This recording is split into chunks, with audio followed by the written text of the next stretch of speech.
நண்பா welcome back to SS unique. Actor Kavin அவர்கள் தளபதியை பற்றி ரீசெண்ட் இன்டர்வியூவில் ரொம்பவே மெச்சூர்டாக பேசியிருக்காரு. ஸோ அவர் என்ன பேசியிருக்காருன்னு சொல்லிட்டு இந்த வீடியோவில் ஃபுல் அண்ட் டீட்டெயிலாக பார்க்கலாம். சரி வாங்க வீடியோக்குள்ளே போகலாம். அதாவது விஜய் சார் அரசியலுக்கு போயிட்டாரு, அஜித் சார் கார் ரேஸ்க்கு போக போகிறதா சொல்கிறாங்க.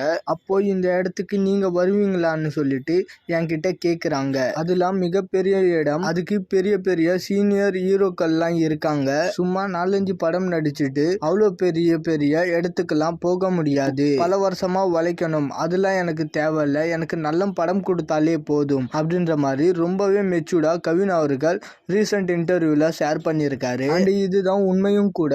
ஆக்டர் கவின் அவர்கள் ஒரு மிகப்பெரிய தளபதி ஃபேன்னு சொல்லிட்டு நம்ம எல்லாருக்குமே தெரிஞ்ச ஒரு விஷயம் தான். ஸோ அதனால தான் தளபதி மாதிரியே எந்த ஒரு இடத்துக்கும் ஆசைப்படாம தனக்கான இருக்கிற இடத்துல கூட்டத்தை சேர்க்கணுமே தவிர மற்றவங்க உருவாக்கின கூட்டத்தில் போய் சிம்மாசனத்தில் போய் நம்ம உட்காரக்கூடாதுன்னு நினைக்கிறாரு போல. இந்த ஒரு கான்ஃபிடன்ஸ் எல்லா ஆக்டருக்குமே இருந்தாலே போதும். கண்டிப்பா கவின் அவர்கள் கூட சீக்கிரத்தில் கவின் அவர்கள் ஒரு மிகப்பெரிய ஆக்டர் ஆவாரு. அண்ட் ஓகே நண்பா, இது மாதிரி தளபதி பற்றின அப்டேட் தெரிஞ்சுக்க மறக்காம எஸ்எஸ் யூனிக் சேனலை சப்ஸ்கிரைப் பண்ணி சப்போர்ட் பண்ணுங்க. இதோட வீடியோ முடிச்சுக்கிறேன். Okay bye.